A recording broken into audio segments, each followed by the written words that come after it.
Parce que oui, aujourd'hui je suis développeuse, mais il y a 3 ans, je ne savais pas que c'était un métier. Quand je raconte l'histoire de ma reconversion, on se dit que tout a été beau, tout a été parfait, mais pas du tout. J'ai failli abandonner à ce moment-là. Bienvenue dans ce nouvel épisode et aujourd'hui j'ai eu la chance d'accueillir Elvira du collectif Motiveur. L'histoire d'Elvira est celle d'une jeune femme qui s'est reconvertie en développeuse web après des études de biologie. Et son histoire aurait pu s'arrêter là, mais non. Maintenant, Elvira aide les jeunes femmes à changer de vie en devenant développeuse web. Si j'ai une chose à retenir de cet épisode, c'est que pour changer la vie de quelqu'un, il suffit parfois d'un simple coup de pouce et d'une oreille attentive. En 20 épisodes, c'est l'interview qui m'a le plus touché. On est passé du rire aux larmes et je vous laisse découvrir pourquoi. Elvira, je te remercie aujourd'hui de venir sur le podcast pour nous parler de ton parcours et de la communauté Motiveur. Mais avant toute chose, tu vas commencer par te présenter parce que je pense que mes abonnés ne savent pas qui tu es. Alors, tout d'abord, merci à toi, Gaëtan, pour cette invitation sur ton podcast. Je suis ravie d'être parmi vous. Ensuite, merci également à Alison Néré de m'avoir mentionné dans sa vidéo à elle. Pour me présenter, je suis Elvira Goma, je suis développeuse depuis un peu plus de 2 ans, et ce suite à une reconversion. Avant cela, j'ai été entre autres dans la qualité, en agroalimentaire et ensuite en office manager. Et aujourd'hui, me voilà développeuse. Donc, c'est un peu tout ça qu'on va vous raconter, Gaëtan et moi. Et je vais en plus vous parler un peu plus de ce qu'est Motiveur et de sa raison d'exister. C'est une très bonne introduction, ça. Donc, dans une ancienne vie, on en parlait en off, tu avais une passion pour les boîtes de pétri et faire des motifs avec des bactéries, c'est ça ? Tout à fait. En fait, dans mon parcours, j'ai notamment obtenu une licence en biologie humaine et biotechnologie avec une spécialisation en sciences biomédicales que j'avais d'ailleurs effectuée en Erasmus. En fait, après cela, j'ai obtenu un master en pathologie humaine avec une spécialisation en sécurité sanitaire des aliments. Ce grand nom, juste pour dire qu'en gros, ma spécialité était d'étudier les bactéries, leur comportement et également les interactions qu'elles peuvent avoir avec la nourriture et un peu plus approfondir avec la législation, s'assurer du contrôle bien sûr de ce que nous mangeons. Alors j'aime bien Voilà. comment tu dis ça parce qu'on a l'impression que c'est vachement simple. Pour toi, tu as dû galérer pour avoir ton master et ensuite pour faire ce métier-là. Oui, ça a été très très difficile, très très challengeant. Parce qu'on peut croire que, parce que c'était un parcours en université, que c'était la belle vie. Pas du tout. Le master, en fait, avait pour vocation de conférer le grade d'ingénieur en agroalimentaire. Donc, c'est pour cela qu'il était assez compétitif. En plus d'avoir des choses à présenter, des mémoires à rédiger, mais heureusement, je m'en suis sortie et j'ai pu couronner ce master avec une belle seconde place. Bon, c'est bien, c'est bien. Et après, tu es rentré dans le monde professionnel et Oui, j'ai essayé, mais malheureusement, en fait, j'ai pas pu trouver réellement l'environnement qui me convenait le mieux pour pouvoir faire ce métier comme je l'entendais. C'est-à-dire que j'avais envie d'être plutôt dans un environnement industriel, à savoir être au contact direct du produit, en fait, une fois fait, en fait, avant de pouvoir arriver en supermarché.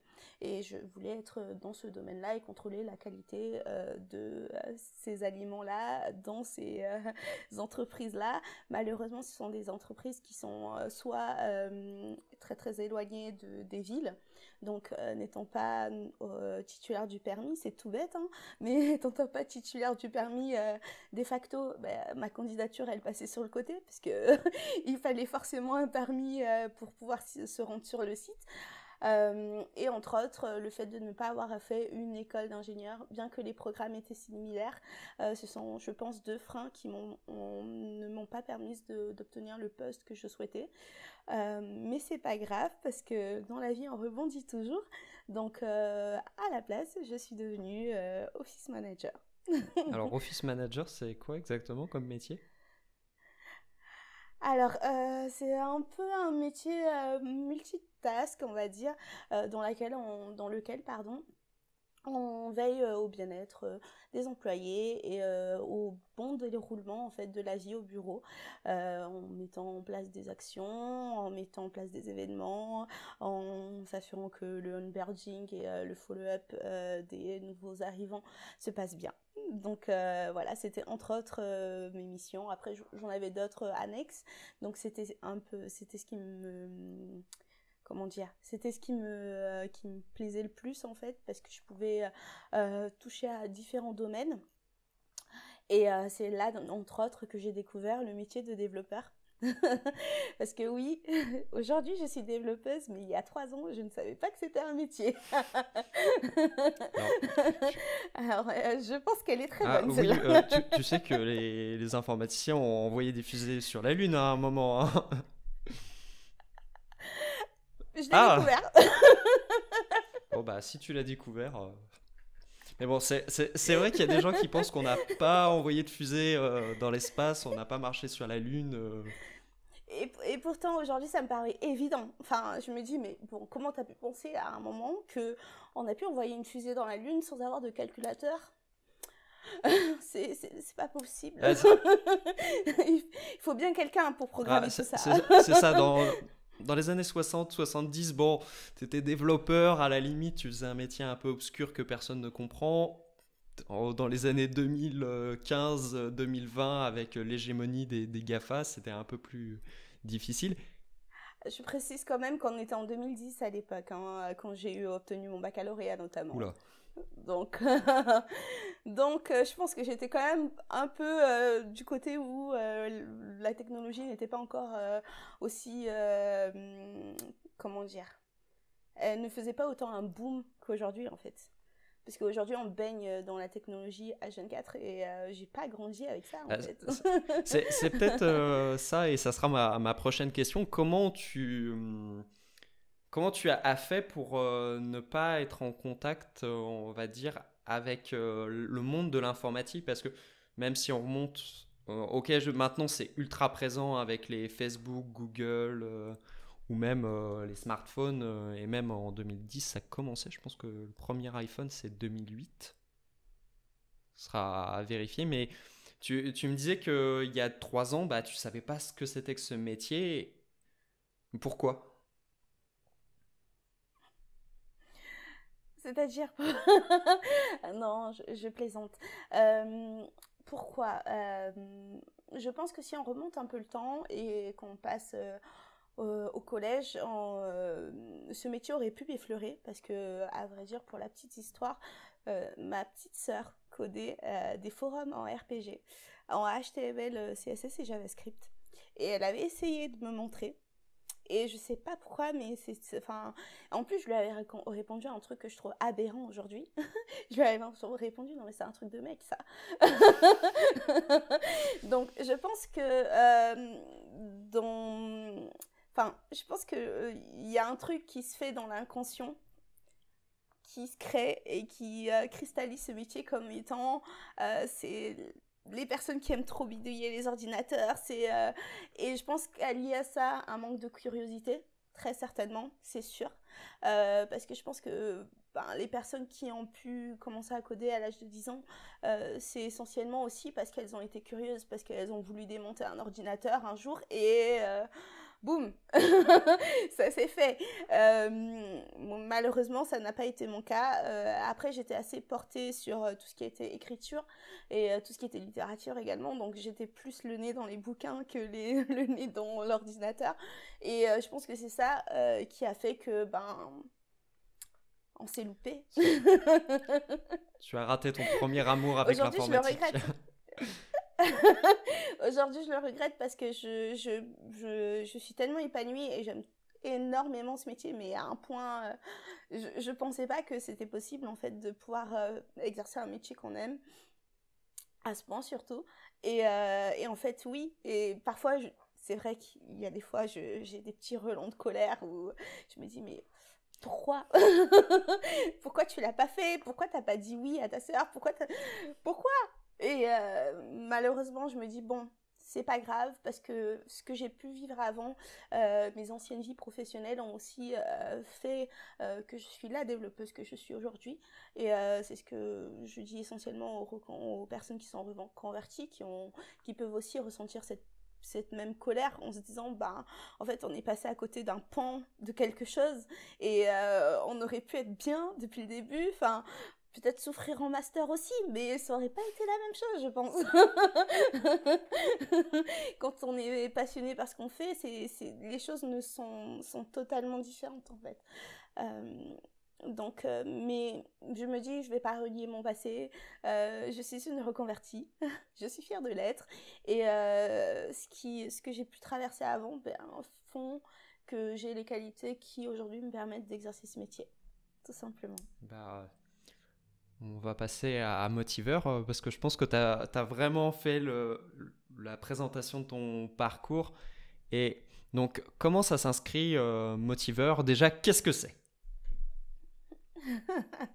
Ok, alors Motive Her, c'est pour la motiver, la booster. En fait, c'est une communauté d'aide et d'entraide et de soutien surtout aux femmes développeuses. Attention, nous adressons essentiellement aux femmes en termes de communication, dirons-nous, mais c'est totalement ouvert aux hommes d'ailleurs. Pour la petite histoire, encore une fois, notre premier membre était un homme. Donc, ce que nous offrons, c'est non seulement une communauté de soutien au sein de notre Discord, mais nous offrons également des ateliers pour pouvoir faire des feedbacks constructifs et personnalisés sur les CV. Et ces feedbacks sont faits par les 9 mentors qui sont présents chez Motiveur. Donc ça fait autant d'avis qui peuvent permettre de pouvoir toucher, enfin avoir le CV qui nous représente le mieux, pouvoir passer la barrière RH. Nous proposons également des revues de LinkedIn pour pouvoir aider à faire en sorte que le LinkedIn de la personne concernée puisse refléter vraiment ses compétences réelles et puisse également être attirant. Parce qu'il est vrai qu'aujourd'hui, dans le marché du travail, LinkedIn occupe un poids énorme, de plus en plus. Donc, améliorer son LinkedIn, ça peut paraître être un conseil, entre guillemets, bête, mais en réalité, c'est efficace. Et ce que nous faisons également, pour ne pas en oublier, on va proposer des petits ateliers de débugage pour gagner en compétences. On prépare également des petits ateliers pour pouvoir passer les tests techniques. Donc s'entraîner ensemble et se donner de la motivation et de la confiance. Parce que les tests techniques, c'est aussi une étape clé en fait dans tout processus de recrutement de dev. Mais c'est aussi quelque chose qui peut vraiment paralyser et vraiment faire peur. Et donc du coup dédramatiser tout ça. Mais c'est essentiellement beaucoup de fun et beaucoup de joie de vivre et surtout beaucoup de bienveillance. Il y a un point que tu n'as pas précisé, c'est que c'est une association. Alors c'est pas réellement une association, tu m'as prévenu, tu dis non, c'est pas une association, c'est quelque chose qui n'existe pas, c'est une société secrète. Alors ça n'a rien de secret parce qu'on peut facilement nous rejoindre, bien que notre Discord est pour le moment fermé aux CTO, CEO et recruteurs. Mais on prévoit de pouvoir s'allier à ceux-ci pour pouvoir proposer du contenu plus intéressant pour les motiver. Donc c'est pas une association, c'est quelque chose qui grandit, c'est un cocon. C'est une belle communauté et on espère qu'un jour ça deviendra peut-être une association. Mais notre but en fait c'est de pouvoir faire ce qu'on souhaite, pouvoir apporter de l'aide par des actions concrètes, pouvoir changer la vie d'une personne qui souhaite devenir développeuse, tout simplement en fait. Et par rapport à ton parcours, pourquoi toi ça te tient à cœur de t'investir dans cette communauté? Parce que là, tu as fait une reconversion qui est un succès, tu aurais pu faire comme la plupart des Français, bah, ne pas redonner ce qu'on t'a donné auparavant. Alors pourquoi?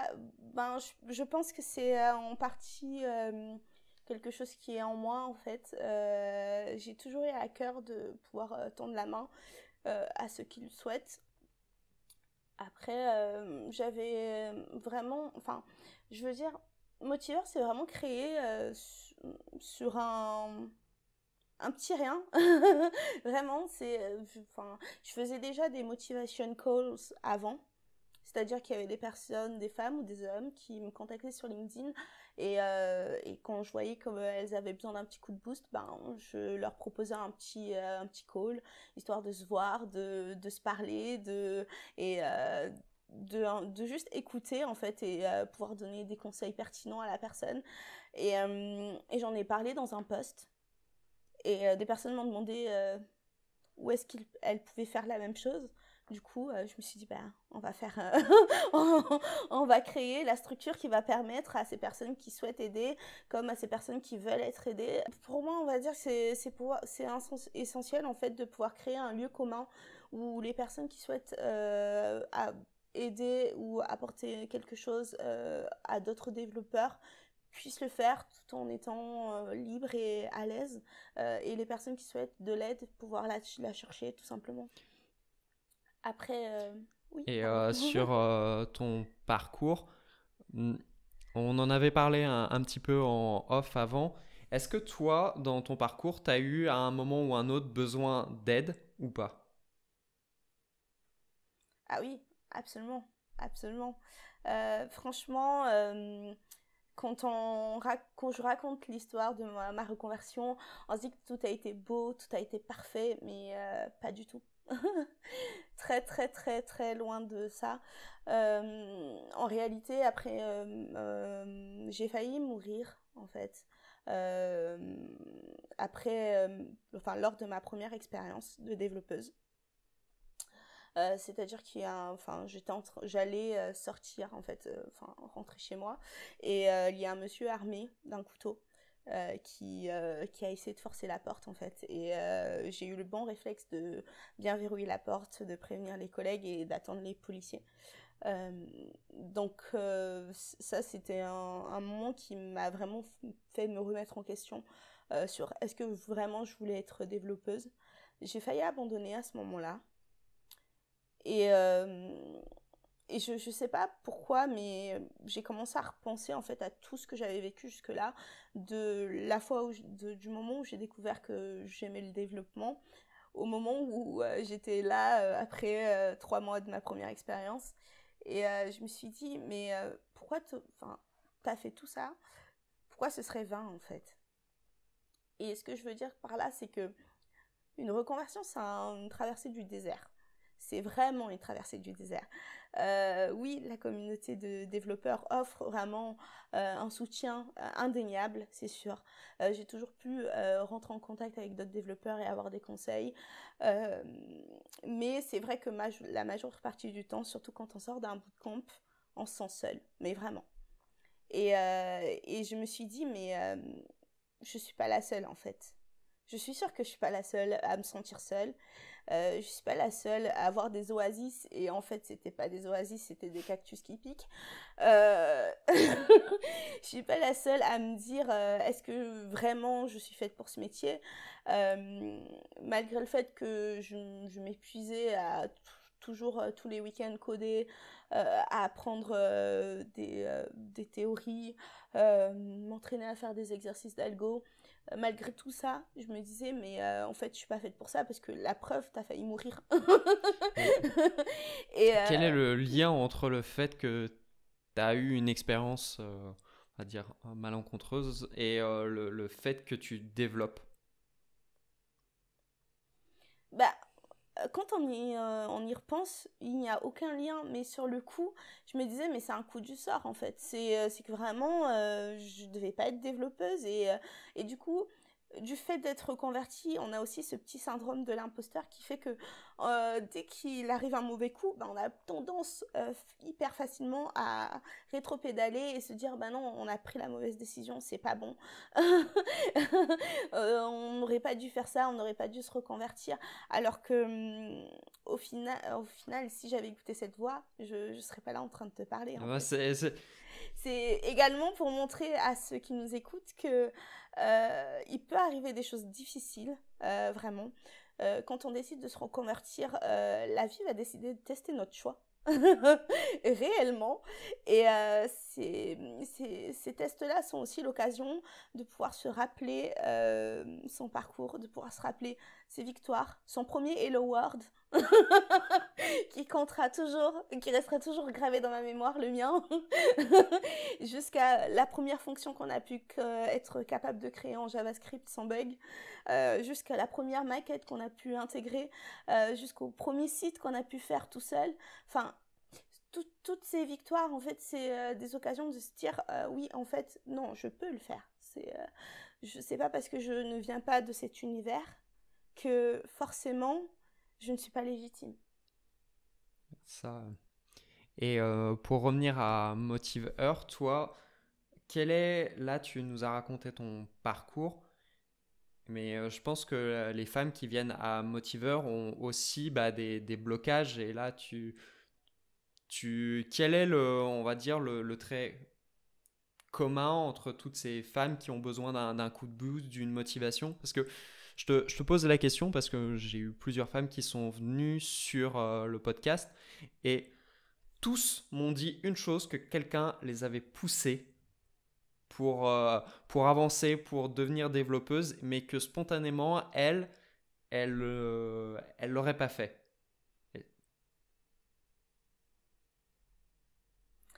Alors, oui, ben, tout comme ces femmes, hein, je te dirais la même chose.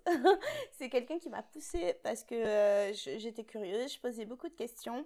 Et cet homme, que je salue d'ailleurs, qui était un collègue, m'a dit, ben, reviens me voir quand tu auras codé un petit truc en HTML, CSS et JavaScript. Du coup, je lui ai dit, ok. Et je suis revenue. Et il m'a dit, mais en fait, mais tu pourrais être développeuse. Tiens, ah bon? Tu crois? Et petit à petit, ben, on se prend au jeu et on se lance. Mais c'est vrai que ça revient un peu à ce que je disais auparavant. Il y a ce petit inconscient, je ne sais pas d'où il vient. Peut-être de l'imaginaire qu'on a à travers les films, les séries, etc., qui peuvent aussi influencer un peu notre jugement. Et également peut-être le manque de visibilité, on va dire, surtout dans les écoles. Parce que si un monsieur était venu ou une dame était venue me parler de son métier de développeur, déjà j'aurais eu une idée, enfin, comment dire, j'aurais eu un modèle en fait, pour me dire, bon, ah oui, cette personne elle m'a parlé de ce métier, je vais peut-être creuser. Et ça, malheureusement, après, c'est, enfin, si on a, comme j'en reviens à ce que je disais tout à l'heure, si on n'a pas non plus la curiosité quand on est adolescent ou plus jeune, de pouvoir voir un peu ce que c'est du code, de pouvoir bidouiller, c'est sûr que étant une femme, c'est pas quelque chose qui nous apparaît en fait. Enfin, c'est pas quelque chose, c'est pas un centre d'intérêt ou un hobby, on va dire, qui peut paraître naturel, entre guillemets. Après, je connais aussi des femmes qui étaient intéressées par le développement très très jeunes, mais qui malheureusement se sont retrouvées butées face à des personnes qui leur ont dit qu'elles ne pouvaient pas être développeuses et que c'était un métier d'homme. Donc, l'un de l'autre, je pense que c'est un mélange un peu de tout qui fait qu'on se retrouve dans cette espèce de flou en fait artistique dans lequel où finalement il suffit qu'une personne nous dise tu peux le faire, c'est un métier qui existe et qui peut être pour toi et que là on a déjà la petite graine de et si qui se plante dans la tête et qu'on décide d'y aller ou pas en fait. Et donc toi, ça agit comme un déclic que quelqu'un te montre et te dit bah vas-y, tu peux le faire. Ça, est-ce que il a agi sur toi comme un peu un mentor ou plus quelqu'un qui t'a tendu la main à un moment et tu l'as attrapé? En fait, je pense qu'il a plus agi comme un catalyseur parce que de la façon dont il évoquait, il me laissait vraiment entreapercevoir que c'était possible, que je pouvais vraiment le faire. Et je sais pas pourquoi, mais je pense que quelque part on en a besoin aussi parce que la première chose que je lui ai dite, c'est non mais c'est un truc d'homme. Même moi, j'avais toujours ce truc bloqué en me disant non mais c'est forcément alors que maintenant, je sais pertinemment que le métier de développeur n'est pas genré. On peut très bien être une femme et être développeur ou développeuse. J'espère que Google va changer. On en reparlera après parce que j'ai une anecdote à dire là-dessus. Comme on peut être un homme et développeur, c'est pas de toute façon la machine ne fait pas la différence.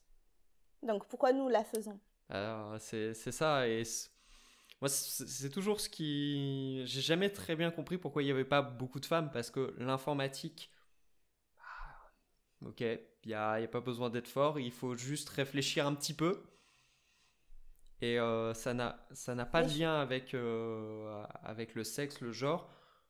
Et en plus de ça, contrairement à beaucoup de métiers qui sont masculins, après, je veux avoir ton avis, c'est pas un milieu qui est sexiste, où il y a une discrimination très forte sur le fait d'être une femme. Après, j'aimerais bien avoir ton point de vue. Peut-être que c'est mon point de vue d'homme. Ah, Bah, c'était une c'était question? une question plus une affirmation. D'accord. D'accord. Alors, des expériences que j'ai pu vivre, c'est vraiment pas ce que j'ai ressenti. J'ai toujours été accueillie dans des super équipes, avec des personnes qui faisaient pas la différence. Même pour dire, la plupart des gens qui faisaient la différence n'étaient pas des devs. C'est ça qui est assez rigolo. Donc, je n'ai pas ressenti ce truc de me dire que parce que je suis une femme de facto, on va mettre à côté. Après, c'est un métier technique et ça reste un métier technique. Donc, je pense qu'à partir du moment où on fait ses preuves et où on montre qu'on a les compétences pour pouvoir mener à bien les différentes missions, euh, enfin, sky is the C'est limit, quoi. ça. Et je pense qu'en plus, l'informatique a toujours été basée sur un concept de marginaux. Dans les années 70, tu faisais de l'informatique, mais tu étais un marginal. Et donc, c'est très inclusif parce qu'on est toujours content qu'il y ait quelqu'un qui vienne. Quelqu'un de plus. C'est ça, c'est ça. Mais moi aujourd'hui, je suis contente quand je vois des femmes réussir, dépasser ça et pouvoir occuper des postes. Et enfin, c'est toujours beau à voir parce que ben, ce métier, il est tellement génial. On va pas se mentir. Alors, que, que quand il y a quelqu'un de nouveau, ben, on l'accueille. Bienvenue. bienvenue. Oui, c'est à peu près ça. Prends une chaise, prends un clavier et amuse-toi. C'est exactement Et ça. donc, sur toutes les femmes que tu as aidées, comment ça se passe? Comment tu les accompagnes? Comment tu peux, on va dire, dépasser leur blocage? Alors, ça passe par des petits conseils, mais la première chose, c'est l'écoute, avant tout. Parce que parfois, quand on se sent dans le brouillard, on a juste besoin de quelqu'un qui nous écoute, qui est peut-être découle un peu le fil de cette réalité qu'on se construit et nous fait voir les choses d'une autre perspective. C'est un peu ce qu'on essaye de faire chez Motiveur, pas que moi, les autres mentors bien entendu, et pouvoir y parvenir parce qu'on est aussi passé par là, c'est vraiment génial. Et tu as beaucoup de jeunes femmes, de femmes qui viennent te voir pour te demander des, des questions dans le sens où, bon, c'est un métier qui est de plus en plus mis en avant, mais est-ce qu'il n'y a pas énormément de femmes qui se disent non, mais c'est pas pour moi, comme tu le disais quoi, au départ? Euh, oui, alors en fait, j'ai eu plusieurs types de profils. Aussi bien la femme qui est tombée sur une publicité ou pour une école de codage et qui se demande comment ça se passe. Celle qui est entrée en bootcamp, qui vient juste d'entrer, et celle qui en sort. Et quand on en sort aussi, on est drainé, on n'a plus d'énergie et surtout on a tendance à se dire non, c'est pas possible que je trouve un travail, c'est pas possible que je trouve un stage et c'est à ce moment-là que elles viennent me voir pour la plupart. Je te disais d'abord de l'écoute avant tout, une expérience concrète aussi. Parce que toutes nos mentors sont passés par là. Bon, il y en a certaines qui ont suivi un parcours classique. Donc ça aussi c'est intéressant pour pouvoir avoir un autre son de cloche. Mais avant tout, beaucoup de soutien et essayer de donner des conseils vraiment pratiques. Parce que quand on est dans ce genre de mood, on va dire, c'est compliqué en fait parce que on remet tout en question et on a tendance à se dire que notre monde s'effondre et que c'est fini et on est comme asphyxié par tout ce qui se passe. Et justement, c'est ce que je te disais tout à l'heure, j'essaye d'être vraiment cette voix que j'aurais aimé moi entendre quand j'étais dans ces moments-là pour dire « Allez, tu peux y aller, tu peux y arriver. Qu'est-ce qui va pas? Raconte. Ok, il s'est passé que ça, mais ok, ce test technique s'est mal passé. Mais raconte-moi vraiment le test technique. Est-ce qu'il y a des questions auxquelles tu as bien répondu? Oui. Combien? 8 sur 10. Bah alors? C'est des petites choses comme ça, mais c'est vrai que on se laisse juste gagner par l'émotion et la peur parce que quand on sort de bootcamp par exemple, on ne sait pas ce qui va nous attendre concrètement. On sait qu'il y a des tests techniques mais on ne sait pas quelle forme, on ne sait pas exactement qu'est-ce qu'il faudrait avoir pour être vraiment prêt. Or des tests techniques, il y en a de toutes les couleurs, donc j'en ai passé de toutes les formes, donc c'est vraiment quelque chose d'imprévisible. Et c'est vrai que quand on arrive sur quelque chose d'imprévisible et qu'en plus déjà on se dit à la base que c'était pas censé être notre voix entre guillemets, c'est là qu'il se passe quelque chose et que ça casse quoi. Et c'est là que avoir quelqu'un pour pouvoir dire non en fait tu vas pas te casser, tu es un roseau, tu vas te plier, tu vas te courber, mais tu vas pas te casser. C'est important et c'est ce que j'essaye d'apporter au quotidien et bien sûr beaucoup d'autodérision, beaucoup de recul parce que c'est pas la mort si on rate un test technique, hein. Il faut le dire. Ça, moi j'en ai raté beaucoup des tests techniques parce qu'il y en a des fois qui sont vraiment tordus. Mais merci de le dire parce qu'il y a beaucoup de personnes qui pensent le contraire.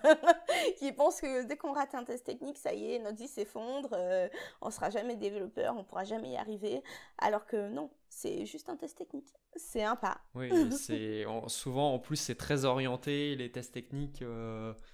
Moi ça m'était arrivé plusieurs fois de rater des tests techniques.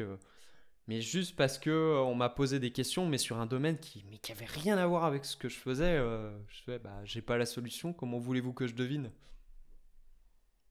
Moi, ça m'est arrivé de rater parce que j'étais tellement stressée et aussi en panique que, voilà. Et après, on rentre chez soi et on se dit, ah bah oui, je savais comment le faire, mais bon, c'est pas grave, c'est une occasion d'apprendre. Et plus on apprend, plus on avance et ainsi de suite, quoi. C'est ce que veut ce métier également. C'est ça, je pense que l'informatique, c'est le métier par excellence où tu échoues plus souvent que tu ne réussis. Forever student. Là, j'ai vu sur LinkedIn quelqu'un qui postait un message qui dit c'est quoi la différence entre un junior et un senior? Un senior, c'est juste quelqu'un qui a échoué plus souvent que toi. Non, mais c'est bien vrai. Et j'ai un mentor qui me dit souvent, tu sais, un bon développeur, c'est un développeur qui a toujours eu des problèmes. C'est vrai. Donc du coup, je relativise quand je n'arrive pas et quand ça peut arriver et c'est comme ça et on prend des notes, on avance et ainsi de suite. Et tu as beaucoup de personnes après la sortie d'un bootcamp qui rentrent dans, on va dire, une spirale de se dire oui, mais j'y arriverai jamais, j'ai les compétences, mais non, mais ce monde-là, il n'existe pas réellement. Parce que tu avais l'air de dire que certaines personnes arrivent et sont un peu montées, ont créé leur propre monde. Après, je sais pas si c'est vraiment créer leur propre monde, mais c'est vrai que, déjà, je peux le comprendre parce que c'est un mélange de plusieurs choses qui se passent à ce moment-là dans la tête des personnes quand elles sortent de bootcamp, à savoir, bon, j'ai mangé 3 mois de code, ça a été mon cas, j'ai mangé 3 mois de code non-stop H24, est-ce que je suis vraiment capable de le faire? Là, en face de moi, il y a une offre d'emploi. Est-ce que vraiment je peux y répondre? Je vois des termes que je connais pas. Qu'est-ce qui m'arrive? Et c'est petit à petit, en fait, de fil en aiguille, en ayant des échecs et puis on reçoit ses premiers refus et on relativise pas et ainsi de suite. Ça fait une boule de neige qui fait que arrive un moment, ben, on se sent perdu et on se dit que c'était peut-être pas le bon choix. Or, c'est purement une question, enfin, une reconversion, c'est vraiment, je l'avais écrit dans un article que j'avais écrit sur la reconversion sur LinkedIn. Une reconversion, c'est 80% de mental, Mm. vraiment. Et 20% de travail. C'est tout, la compétition, elle se passe là-haut, en fait. Il faut se blinder et voilà, il faut tenir. Mais parfois, oui, il peut arriver qu'on tombe. Et si on n'a personne pour se relever, ben c'est difficile, c'est encore plus difficile. C'est pas impossible, mais c'est encore plus difficile. Et franchement, je suis très heureuse de pouvoir être la main qui les relève quand ça va pas et de pouvoir aussi sur Motiveur au sein de la communauté avec les autres mentors, pouvoir aider un maximum de personnes et de femmes et d'hommes. Parce qu'il y a des hommes aussi qui en parlent et qui nous disent ben, je me sens perdue.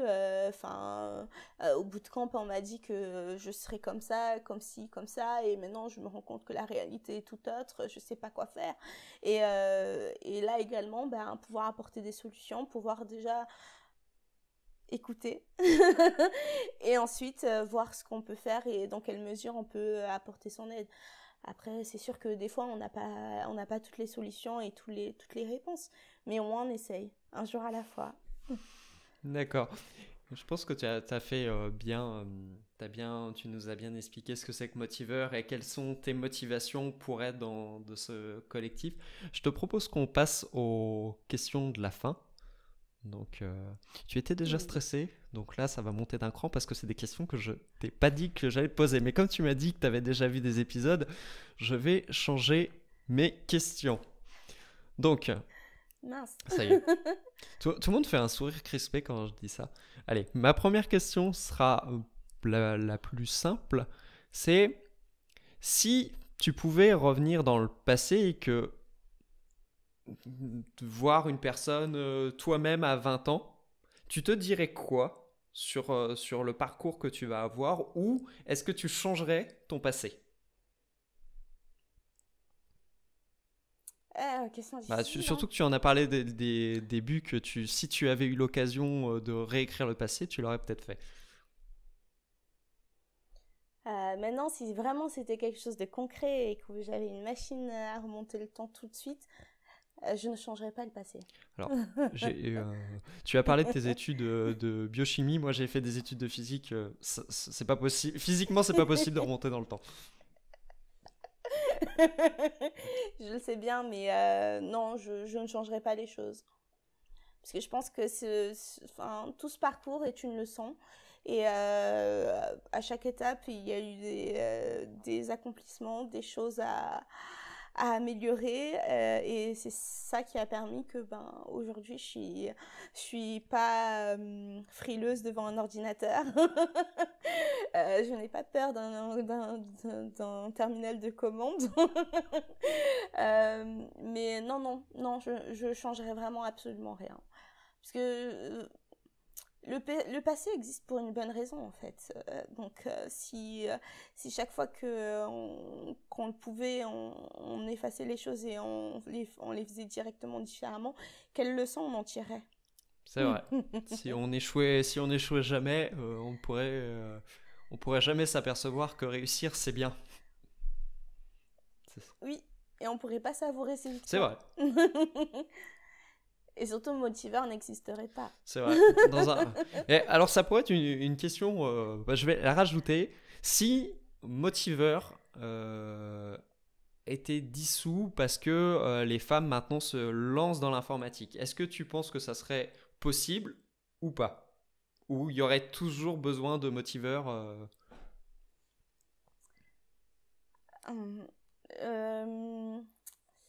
Alors, je pense que Motiveur existerait toujours parce que c'est aussi une bonne communauté pour venir râler.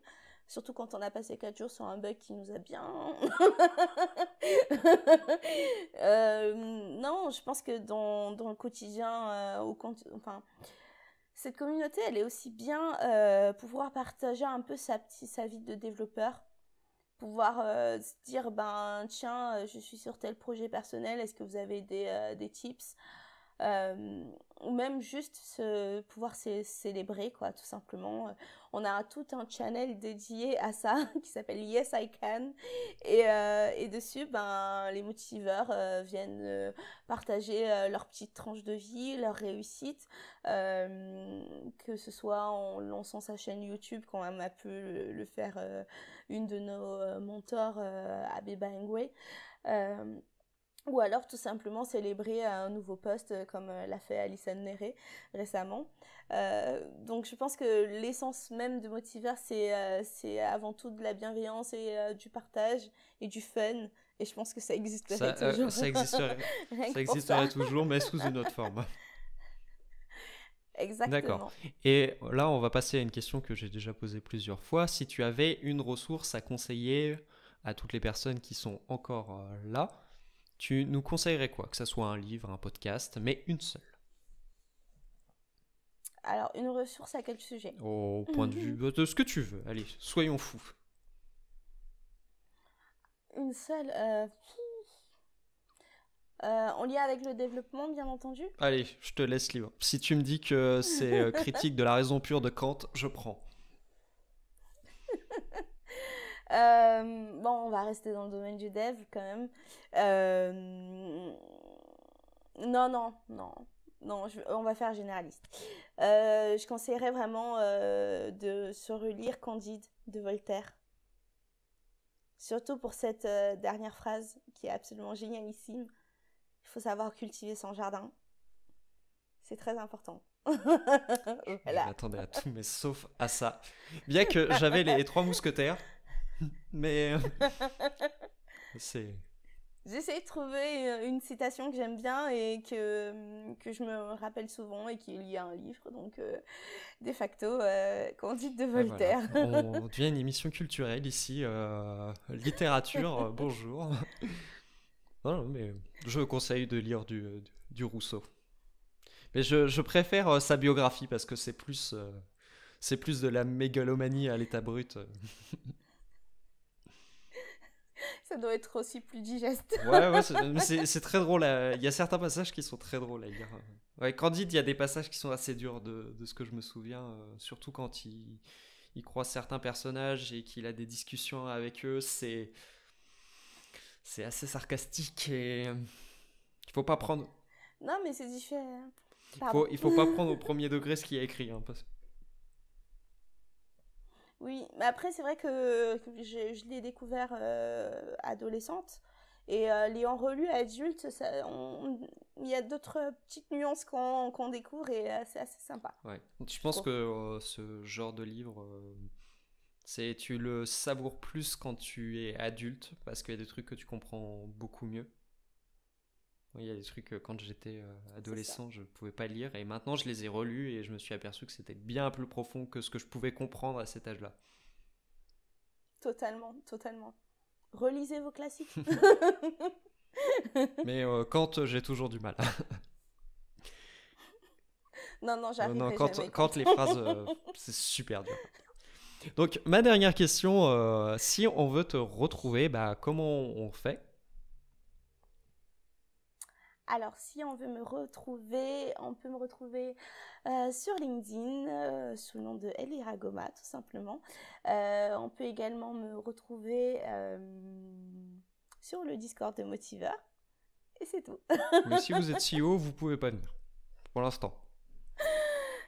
Non, mais il y a une très très bonne raison à cela. Hein. C'est pas par caprice ou je sais pas, dictat, non, pas du tout. La raison, elle est toute simple, c'est qu'on voulait éviter tout simplement les conflits d'intérêts. Parce qu'on s'est dit, éventuellement, si un jour, on se retrouve avec toute une équipe sur notre Discord et qu'il y a des personnes qui ont envie de parler de choses qui les ont stressées au travail, etc., elles ne seront pas libres de le faire, en fait. Elles vont s'auto-censurer. Et notre but, c'est, encore une fois, d'offrir un cocon. Donc, un cocon, ça implique aussi de pouvoir le protéger. Et c'est une façon qu'on a de pouvoir garantir une libre expression à tous les motivés. Et je pense que c'est un très beau mot de la fin. Et je te remercie. Est-ce que je peux peut-être remercier des personnes et faire une dédicace? Alors, totalement, merci beaucoup encore une fois Gaëtan pour ce moment fort plaisant. Je remercie encore Alison Néré, je remercie OnePilot, la société pour laquelle je travaille en ce moment parce qu'ils m'ont gentiment prêté une meilleure lumière. Et d'ailleurs, ils recrutent des développeurs, donc n'hésitez pas. Et ensuite, je voulais vous remercier d'avoir écouté ce petit échange entre Gaëtan et moi et j'espère vous retrouver. Merci de nous avoir suivis jusqu'à là. C'est l'épisode que j'ai préféré faire en plus de 20 épisodes. Donc, j'ai pas voulu au départ faire un appel à l'action pour pouvoir enchaîner directement. Donc maintenant, je vais pouvoir le faire. Donc, si vous n'êtes toujours pas abonné, abonnez-vous. Et si vous voulez prolonger l'expérience, n'hésitez pas à vous inscrire à la newsletter qui se trouve dans la description. Et on se retrouve pour un prochain épisode. Allez, ciao!